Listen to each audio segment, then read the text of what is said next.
أعوذ بالله من الشيطان الرجيم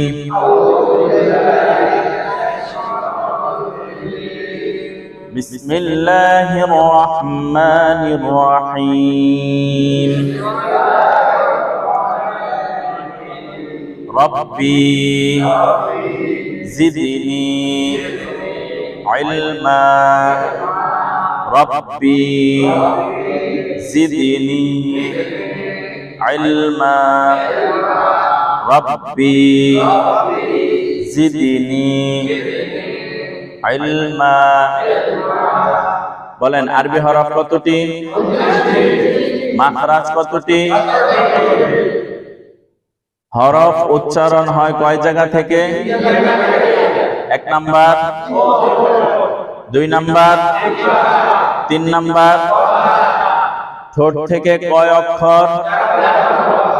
গলা থেকে কয় অক্ষর?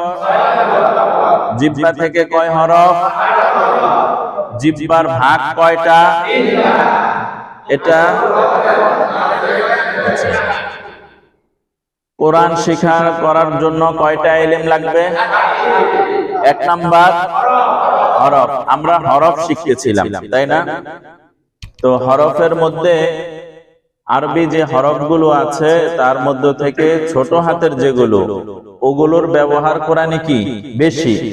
এ কারণে হরফের মধ্যে থেকে প্রথম যে হরফগুলো বেশি ব্যবহার হয় ওগুলো আমরা শিখেছিলাম। তো প্রথম আমি একটু লিখি, আপনারা বলবেন, ঠিক আছে? এটা পরীক্ষা চলতেছে কিন্তু। বলেন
এতটুক পর্যন্ত আমাদের শিখা হয়েছে, তাই না?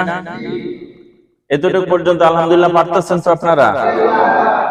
আচ্ছা, একটু পড়েন, মস্ত করেন, একটারে 3 বার বলেন।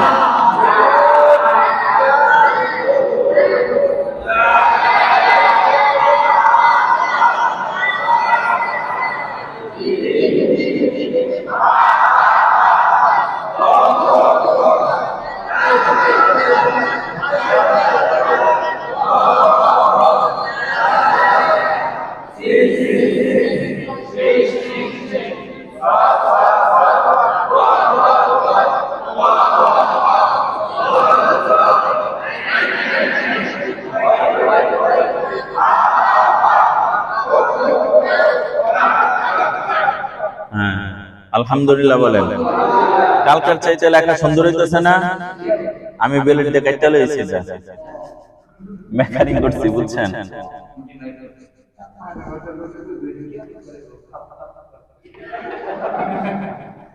আচ্ছা, তাহলে আজকে আমরা হচ্ছে ত, জ, আইন, গইন, ফা, কফ পর্যন্ত আমরা আসছি। এবার হচ্ছে কাফ।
দেখছেন, ভালোভাবে দেখছেন? এটার নাম কি? এটা প্রথম কাপ, মাঝের কাপ, শেষের কাপ। পূর্ণ লাম, প্রথম লাম, মাঝের লাম, শেষের লাম। পূর্ণ মিম, প্রথম মিম, মাঝের মিম, শেষের মিম। আচ্ছা বলেন, এই যে লামটা আমরা পড়লাম না, এই লাম এবং আলিফ এর মাঝে কিন্তু আমরা একটা পার্থক্য পড়ছি, মনে আছে কিনা আপনাদের? আলিফ যেটা, এটা সব সময় তার আলাদা থাকবে, এটা হলো একটা বৈশিষ্ট্য। আলিফ সব সময় কি থাকে? আলাদা থাকে। দুই নাম্বার, যদি কারোর সাথে লাগে তাহলে হইলো আগের হরফের সাথে লাগে, ডান দিকের হরফের সাথে লাগে, বামের হরফের সাথে লাগে না। আর লামের বৈশিষ্ট্য, লাম আগেও লাগে, পরেও লাগে। বিষয়টা বুঝছেন?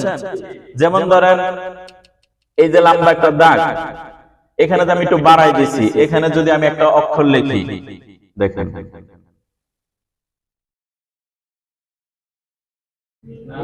এটা কি লিখলাম? মিম লিখলাম। আর এটা কি? এখন এটা লাম না আলিফ, এটা বুঝবেন কেমনে? বলেন, উত্তর দেন। তাহলে এটা লাম কেমনে বুঝলাম? লাম বুঝলাম হলো এটা বামে হরফের সাথে কি মিলছে, আলিফ জীবনও মিলতো না।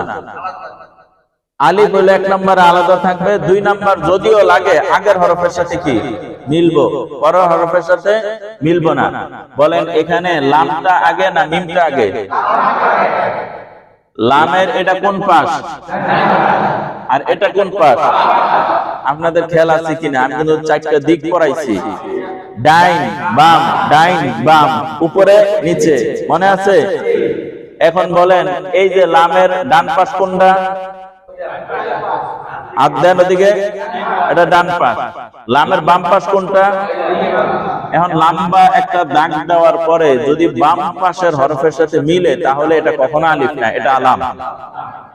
কিন্তু আপনার এমন লম্বা একটা দাগ আছে কিন্তু শেষে এটা আলাদা, এখানেও কোনো হরফ নাই, এখানেও কোনো হরফ নাই, লম্বা একটা, তাহলে এটার নাম কি? আলিফ। আর ধরেন এমন লম্বা একটা দাগের আগে আরেকটা অক্ষর যুক্ত হয়েছে, যেমন এক দাগ, নিচে একটা নকতা, তাহলে কি? বা আলিফ। বিষয়টা বুঝছেন?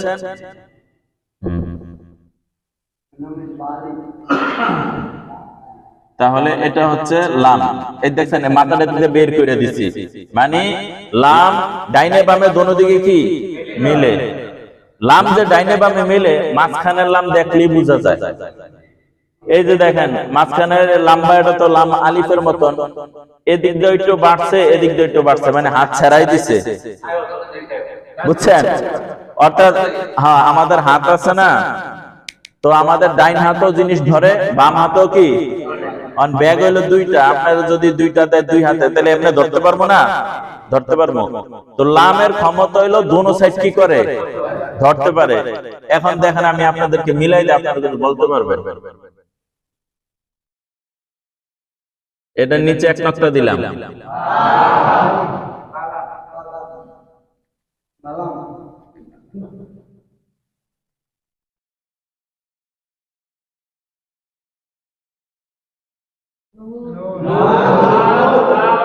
আচ্ছা এখন আপনারা কি পড়বেন? এটার নাম কি?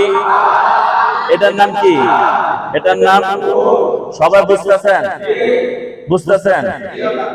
এখন এটাতে কেউ যদি লম্বা দাগ দেখিয়া যদি কয় এটা আলিফ, আচ্ছা আমি কইলাম এটা আলিফ, এখন আমরা বুঝাই দেন এটা আলিফ না কেন।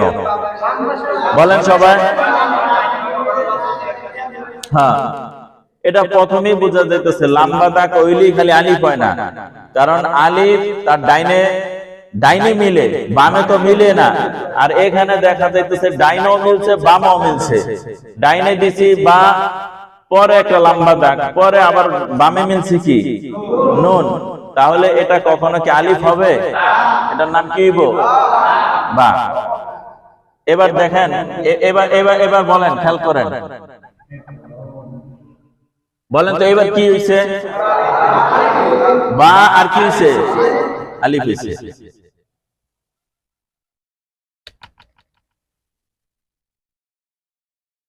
এবার কি হইছে? লাম নুন। পার্থক্যটা কি হইল? অর্থাৎ বামের হরফের সাথে মিলবো, ডাইনের হরফের সাথে মিলবো না। তো লম্বা দাগ দেখলেই কি সবই কি তালগাছ হয়ে যায়? অন্য কিছু কাজ হয়? হ্যাঁ, মানে এটা আলিফ, এই সাইড একটা যদি নুন লিখতে হয় তাহলে যদিও লিখতে হয় হবে না। এক নম্বরে তো হলো মিলে না, আমগো নিয়ম অনুযায়ী কি মিলে না, যদিও হয় তাইলে এরকম হবে।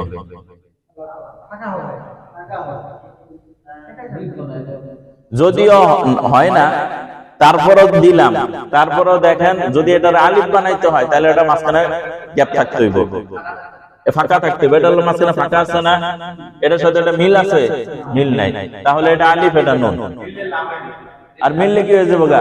এই ডাক্তার ভাই বুঝছে, মাশাআল্লাহ। হ্যাঁ, তাহলে এটা হলো মাঝের লাম, আর এটা শেষের লাম, তো বুঝাই যায় পূর্ণ লামের মতনই, তাই না? সহজ। আর এটা হলো পূর্ণ মিম, এই প্রথম মিম। আপনারা যখন কায়দা পড়ছেন, কায়দার মধ্যে কিন্তু এই মিমটা আছে, তাই না? তাহলে এটাও আমাদের জানা আছে। মাঝখানের এই মিমটা আপনাদের একটু খেয়াল করতে হইব। মাঝখানের মিমটা আমাদের কাছে কি নতুন না? দেখি আমি একটু পিছনে যাই, হয়তোবা এই সাইড কষ্ট হয়। এবার ঠিক আছে না? বলেন নাকি আমারে? এই যে মাঝখানের যে মিমটা, এই মিমটা হইলো আরো তো সহজ আপনাদের মনে রাখার জন্য। এক দাঁত পড়ছি না আমরা, এক দাঁত, এক দাঁত। এটা যদি বন্ধ করে দেই তাহলে এটা কি হইলো? এক দাঁত। একটু পরীক্ষা নেই আপনাদের, রাজি আছেন? এক দাঁতের উপর এক নক্তা, দুই নক্তা, তিন নক্তা। এক দাঁতের নিচে এক নক্তা, দুই নক্তা, তিন নক্তা নাই। তাহলে এক দাঁত দিয়া কয় অক্ষর? এক দাঁত দিয়া কয় হরফ? 5 হরফ। এই এক দাঁতের নিচে এবং রাউন্ড করে একটু গোল করে যদি দেখেন তাহলে মনে করবেন এটার নাম কি? মিম। আর এই মিমটা সহজ, ওই পূর্ণ মিমের মতন, তাই না? সহজ না? এই হচ্ছে আমাদের ইয়া। এখন হলো আমরা পড়ব, কারণ আজকে যেহেতু নতুন পড়া, আমরা এটা মস্ক করব। মস্ক কেমনে করবেন? প্রথম ধরার পর 3 বার করে পড়বেন, ঠিক আছে? এবং ফার্স্ট যে পড়াটা সেটা হলো পূর্ণ কাপ। বলেন, সবাই কয় না, সবাই কয় না। হ্যাঁ, প্রথম কাপ।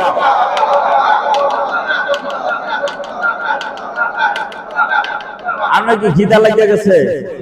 চিল্লাইতেছে আমি বেশি। হ্যাঁ, আজকে ওই যে অনেকটা সময় দেখা গেছে তো। হ্যাঁ হ্যাঁ, বলেন মাঝের কাপ।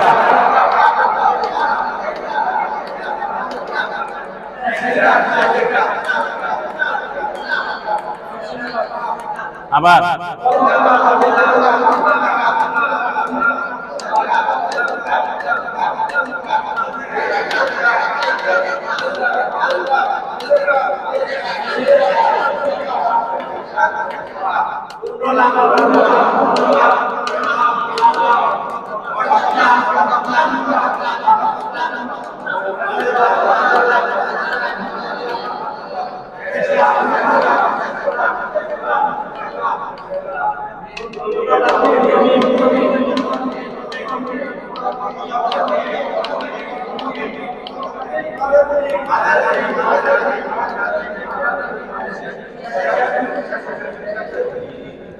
হ্যাঁ, আলহামদুলিল্লাহ বলেন।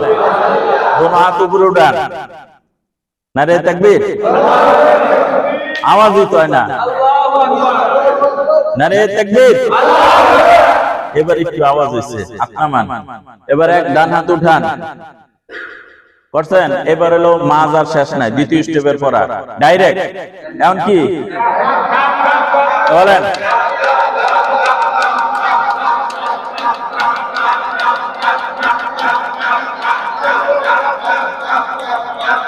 হ্যাঁ, স্টপ বলেন।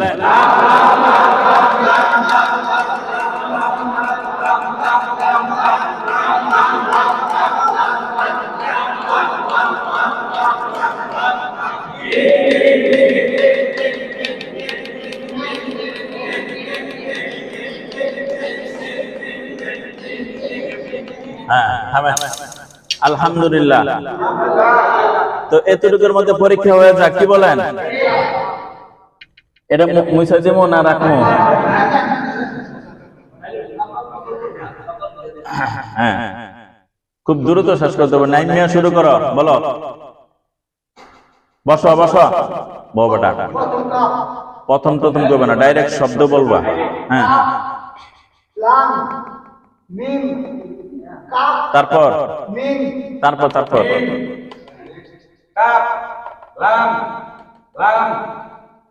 নেক্সট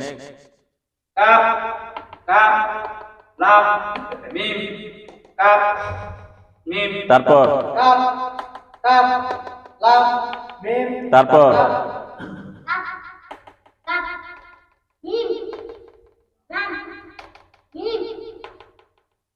তারপর কাপ মিম লাম মিম কাপ মিম কাপ মিম তারপর লাম কাপ মিম তারপর কাপ লাম মিম তারপর কাপ লাম মিম কাপ মিম মিম তারপর কাপ লাম মিম কাপ মিম তারপর কাপ লাম মিম কাপ মিম কাপ লাম কাপ তারপর লাম মিম কাপ মিম মিম তারপর কাপ লাম মিম কাপ মিম তারপর কাপ লাম কাপ মিম তারপর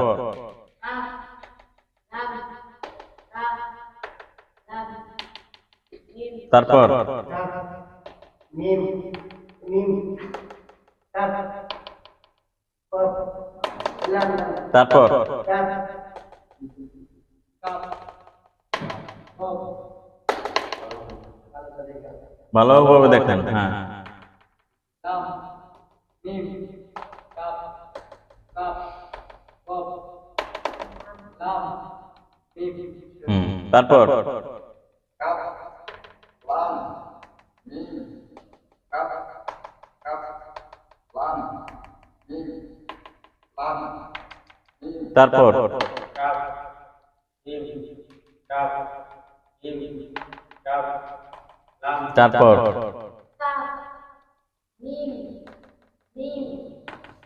তারপর লাম লাম কাপ মিম তারপর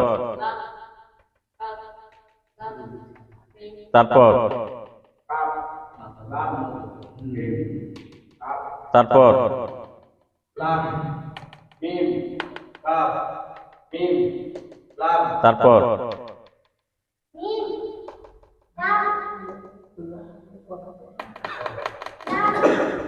কয়ে দেখে কয়ে না। হ্যাঁ হ্যাঁ, তারপর কাপ লাম মিম কাপ মিম মিম এই যে জিজ্ঞেস করতেছি, মানে একটু অন্য মানুষ কইলেই পারতেন না, খুব ব্রেনে উপস্থিত থাকলে পরে খালি মুখ দিয়া বাড়াইবো যে কি কি ধরতেছে। আবার এখানে কিন্তু সবারই পরীক্ষা চলতেছে কয়েক বারবার, তাই না? খেয়াল করতেছেন না? ধরেন আমি ধরলাম এই জায়গায়, একজনে বললো লাম, তখন আপনি ব্রেনে কি রে, এটা তো কি না, আপনি ব্রেনের কাজ করতেছে না। হ্যাঁ হ্যাঁ, বলেন বলেন বলেন, এরপরে হ্যাঁ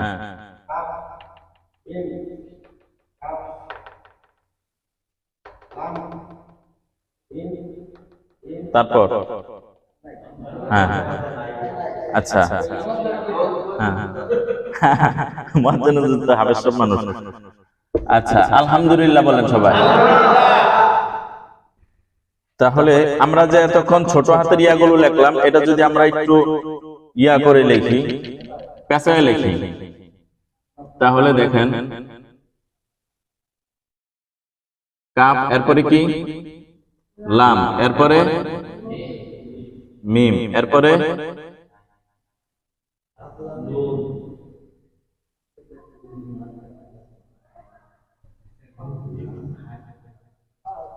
এটার নাম কি? এটার নাম এটা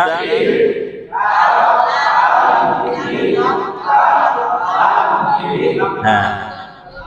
এখন হইলো যেমন ধরেন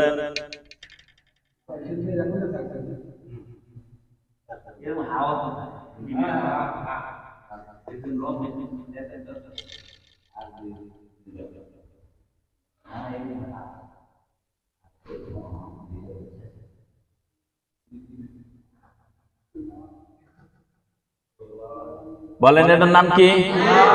এটার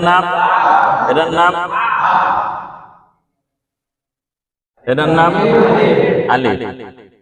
এখন বলেন এটারে আলিফ কেন কইলেন না? বামের হরফের সাথে মিলছে। এটার আলিফ কেন বললেন না?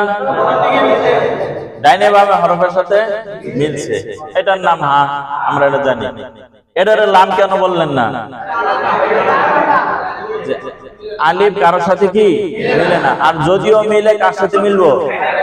ডাইনের হরফের সাথে মিলবো, বামের হরফের সাথে মিলবে না। তাহলে আমরা সর্বশেষ আমি একটু লিখি, একেবারে মোটামুটি আমাদের পুরাটা পড়া হয়ে গেছে না? ও এরপর মানে একটু বাকি আছে ওয়াও বাকি আছে। কি লিখছি বলেন জোরে?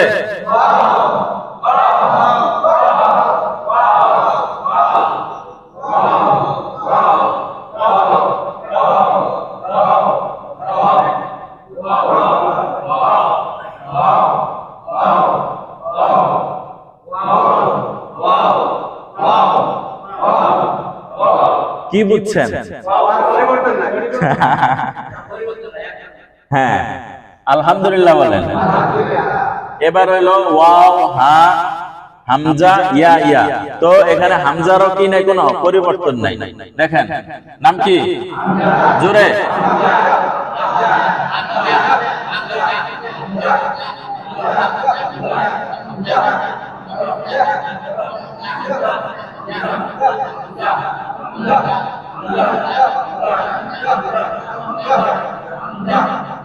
হামজার মধ্যে তাহলে কি নাই? পরিবর্তন নাই। এবার আসিল সর্বশেষ হা। হা দেখেন এটা হইল প্রথম হা। এটা কি প্রথম হা? এটা কি? এটা প্রথম হা, আর পূর্ণ হা।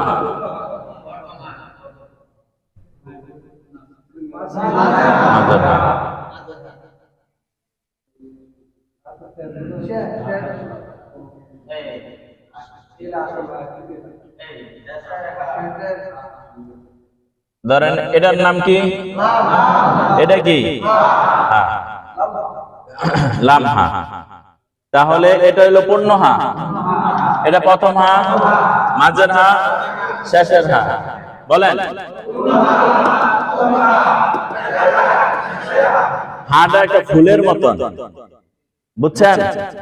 খেয়াল করেন এই এক ডিজাইন খেয়াল করলে বাকি আর এই হাটা তো আমাদের জানা আছে। এই হাটা তো হলো প্রসিদ্ধ হা। এই হাটা কোথায় দেখা যায় বেশি? আল্লাহর মধ্যে। তাহলে এটা আমরা সবাই পারবো। আর এই হা একই হা। আর এই যে একটা হা লিখলাম না, এই হার উপরে যদি আমি দুইটা নকটা দিই তাহলে কি হয়ে যাবে জানেন? তাহলে হার উপরে দুইটা নকটা দিলে কি হয়ে যায়? তা লেখার আরেকটা সিস্টেম আমরা জানি, বলেন তো কি? এক দাঁতের উপরে দুই নকটা। তাহলে দেখেন এক দাঁতের উপর দুই নকটা নাম কি? বলেন তো কি লিখলাম? কি লিখলাম? হ্যাঁ, এখানে কি হা উচ্চারণ হবে না?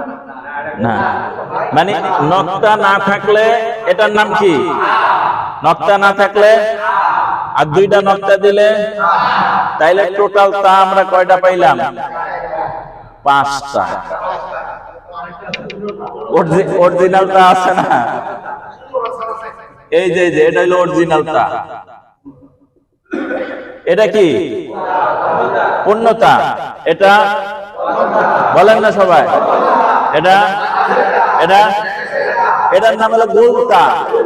বলেন, এটার নাম কি? আবার বলেন, জোরে বলেন, আওয়াজ হয় নাই, আরো জোরে। তাহলে এটার নাম কি? এটার নাম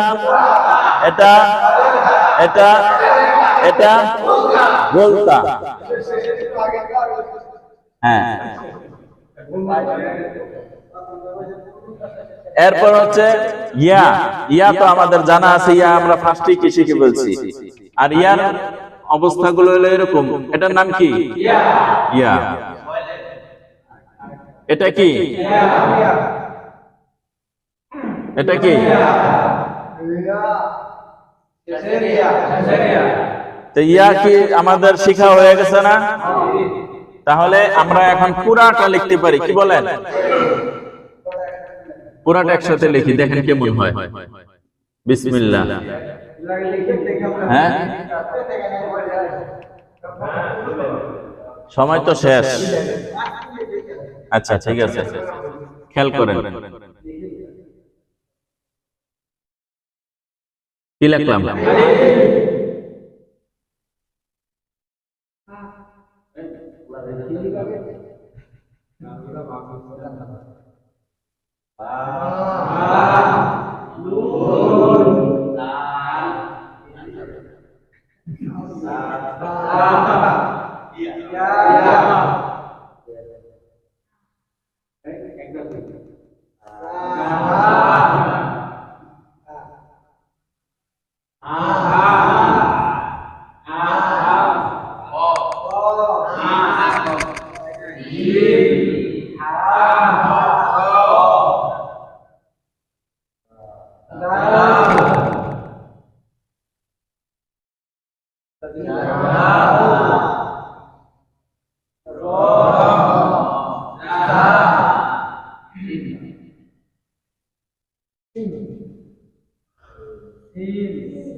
হ্যাঁ, আচ্ছা, এখানে কিন্তু আমি ছোট হাতের যেগুলো একবার সবগুলো লিখে ফেলছি। এবার দেখে আপনাদের একটু পরীক্ষা নেই। হ্যাঁ, আচ্ছা, বলেন এটার নাম কি? একবার তিনবার করে বলবেন, বলেন।